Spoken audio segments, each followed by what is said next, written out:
Baik rekan-rekan, selamat pagi. Jika ada hal urgensi yang terjadi selama penyuluhan, rekan-rekan dapat keluar melalui pintu yang disapit kita secara satu-satu atau berbaris. Rekan-rekan, terima kasih. Assalamualaikum warahmatullahi wabarakatuh. Waalaikumsalam warahmatullahi wabarakatuh. Halo semuanya, selamat pagi. Perkenalkan, Kakak Cahyani dari Prodi Sarjana Drama Perawatan dari kampus Poltekkes Kemenkes Bengkulu. Jadi di pagi hari ini kakak akan melakukan penyuluhan mengenai pemberantasan anti korupsi dengan topik Indonesia Merdeka Tanpa Korupsi. Jadi apa sih itu korupsi? Ada yang udah tahu korupsi? Jadi secara singkatnya, korupsi adalah penyalahgunaan kekuasaan atau wewenang untuk keuntungan pribadi, dan ini biasanya dalam bentuk suap, penggelapan, atau kolusi. Tindakan ini merupakan orang-orang yang terlibat baik dalam negara yang terdiri dari masyarakat, petinggi pemerintah, dan pemerintah yang memiliki akses terhadap wewenang termasuk pejabat publik, pegawai negeri maupun sektor swasta dan masyarakat awam. Contoh korupsi mencakup suap, penggelapan dana, nepotisme, dan kolusi. Dampak terasa pada layanan publik yang buruk yaitu kemiskinan dan menurunnya kepercayaan masyarakat terhadap pemerintah. Perkembangan korupsi di Indonesia. Perkembangan telah menjadi masalah sejak zaman kolonial Belanda, di mana sistem pemerintah yang korup membuat penduduk Indonesia semakin tertindas. Pada masa Orde Lama, korupsi mulai tumbuh subur dengan sistem yang tidak transparan atau tidak jujur. Selama Orde Baru, meskipun ada pertumbuhan ekonomi, rezim ini dikenal sebagai salah satu yang paling korup dalam sejarah Indonesia. Setelah reformasi, harapan muncul untuk pemberantasan korupsi, namun praktik tersebut masih terus berlangsung hingga saat ini. Skandal besar seperti kasus BLBI dan Century mencerminkan betapa mendalamnya korupsi di tubuh birokrasi dan sektor keuangan negara. Dampak negatif korupsi. Korupsi memiliki dampak yang sangat buruk bagi negara. Salah satu dampak utamanya adalah meningkatkan kemiskinan dan ketimpangan sosial. Dana yang seharusnya dialokasikan untuk pendidikan, kesehatan, dan infrastruktur malah disalahgunakan untuk kepentingan pribadi. Contohnya, korupsi 127 miliar dengan denda Rp5.000.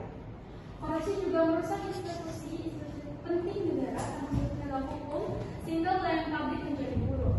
Selain itu, korupsi menghambat pertumbuhan ekonomi karena investasi asing untuk meningkatkan investasi asing menurunkan akibat kurangnya kepercayaan terhadap tata kelola pemerintah.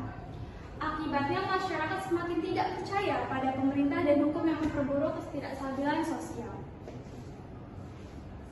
Kebijakan dan lembaga anti korupsi di Indonesia. Pemerintah telah mengambil beberapa langkah untuk memerangi korupsi. Salah satunya adalah pembentukan Komisi Pemberantasan Korupsi atau yang kita kenal dengan KPK. KPK memiliki wewenang untuk menyelidiki, menangkap, dan menuntut penjabat publik yang terlibat dalam korupsi. Selain itu, terdapat Undang-Undang Tindak Pidana Korupsi atau Tipikor yang menjadi landasan hukum dalam proses pemberantasan korupsi.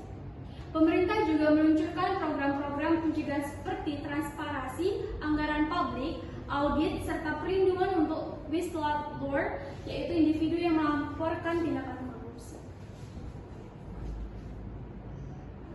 Latar belakang kasus korupsi besar yang ada di Indonesia. Contoh kasus korupsi besar di Indonesia, yaitu sejumlah kasus korupsi telah menguncang Indonesia. Salah satunya adalah skandal bantuan likuiditas Bank Indonesia atau BLB yang menyebabkan kerugian negara triliunan rupiah. Kasus lainnya adalah korupsi terkait Bank Century, di mana dana talangan diselewengkan oleh oknum tertentu. Kasus elektronik KTP juga menjadi sorotan karena melibatkan banyak pejabat, di mana dana talangan diselewengkan oleh oknum tertentu. Kasus elektronik KTP juga menjadi sorotan karena melibatkan banyak pejabat tinggi, menyebabkan kerugian yang sangat besar pada negara. Kasus-kasus ini menunjukkan betapa seriusnya korupsi di Indonesia dan bagaimana hal itu mempengaruhi kestabilan politik serta ekonomi yang ada di negara kita. Jadi apa yang bisa kita lakukan sebagai masyarakat, mahasiswa ataupun siswa untuk negara Indonesia? Jadi di sini kakak mengambil langkah kita sebagai masyarakat umum, di mana masyarakat memiliki peran penting dalam pemberantasan korupsi. Langkah awal yang bisa diambil adalah dengan menjaga integritas diri sendiri dan lingkungan kita sekitar. Edukasi tentang korupsi harus ditanamkan sejak dini, terutama kepada generasi muda untuk membangun kesadaran akan bahaya korupsi. Selain itu, masyarakat dapat berperan aktif dalam melaporkan tindakan korupsi melalui saluran resmi yang tersedia seperti handphone, tablet, dan sebagainya. Partisipasi dalam pemilu juga sangat penting untuk memilih pemimpin yang bersih dan memiliki komitmen terhadap pemberantasan korupsi. Jadi kesimpulan mengenai penyuluhan singkat kakak mengenai Indonesia tanpa korupsi, Indonesia bisa mencapai kebebasan dari korupsi dengan peningkatan prestasi dan akuntabilitas di semua sektor pemerintah, reformasi birokrasi yang berkelanjutan serta pengawasan yang lebih ketat terhadap penjabat publik sangat diperlukan. Selain itu, penerapan nilai-nilai Pancasila dan etika dalam pemerintah akan memperkuat upaya untuk menciptakan pemerintahan yang bersih. Dengan demikian, kita bisa mewujudkan di mana seluruh masyarakat mendapatkan manfaat dari pemerintah yang bersih, adil, dan terbuka. Oke, itu penyampaian singkat dari kakak. Ada yang ingin bertanya atau ada yang ingin menyampaikan kesimpulan dari apa yang kalian dapat dari penyuluhan singkat ini? Ya, silakan perkenalkan nama dan sebutkan. Assalamualaikum warahmatullahi wabarakatuh. Sebelumnya perkenalkan, nama saya Naulidia, berasal dari SMA 3 Kota Bengkulu. Bisa bertanya, apakah sanksi yang diterapkan terhadap pelaku korupsi yang cukup efektif dalam menimbulkan efek jerah? Oke, Lydia, terima kasih atas pertanyaan, kalian sangat bagus. Jadi langsung kakak jawab aja. Kalau dari sudut pandang kakak mengenai sanksi yang efektif untuk para koruptor yang ada di Indonesia, itu sebenarnya bukan denda keuangan, tapi lebih kakak itu sendiri lebih ingin di sistem pemerintahan Indonesia itu seperti Korea Utara, di mana para tikus berdasi itu dihukum dengan tindakan yang ada di tubuh mereka seperti potong tangan, atau mungkin yang lebih parah adalah potong kepala dan hilang nyawa. Itu jawaban kita.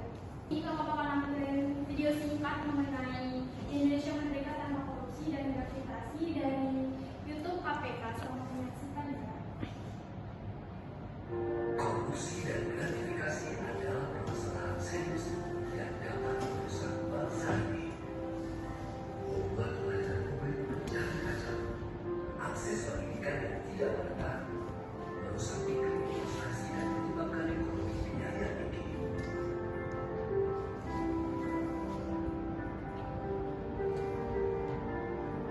Menyebabkan diskriminasi dalam berkarir dan sulitnya mengejar prestasi di kancah dunia.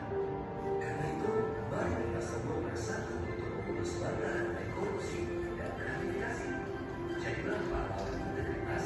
Baik rekan-rekan, terima kasih atas waktunya. Selamat siang, dan kakak harap apa yang kita bahas pada hari ini dapat rekan-rekan realisasikan di kehidupan sehari-hari. Bahwasanya kita adalah agent of change untuk negara kita, untuk memberikan perubahan yang signifikan. Bahwasanya Indonesia merdeka adalah Indonesia tanpa korupsi. Terima kasih. Wassalamualaikum warahmatullahi wabarakatuh. Korupsi.